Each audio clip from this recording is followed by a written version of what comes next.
δύο σημεία. Άκουμα, υπηρεσί, θα το δώσω από εδώ.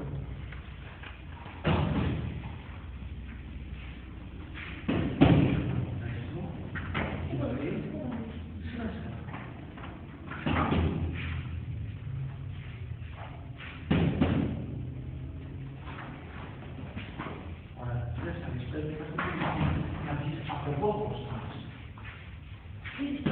Ναι. Γυρίζεις πάντα, αλλά τρέξουμε. Όπως είναι, και γυρίζεις πάντα. Μπροστά.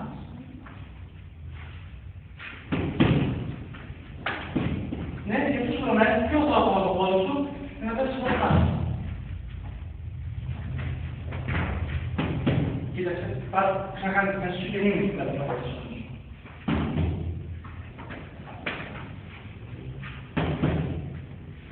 Κάνω το κι άλλο, εδώ πρέπει να έχεις φάση. Αυτή πρέπει να έχεις φάση.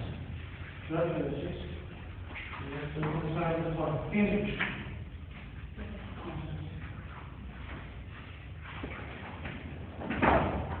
Κι άλλο ακόμα πίσω.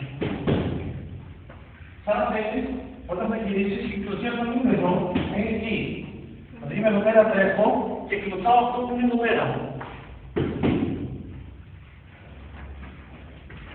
Το ιδέα σου ξεκινήσει περισσότερο. Σιγά σιγά σταμάτησε τώρα. Χρησιμοποίησε τα χέρια σου να σου δώσουν στροφή.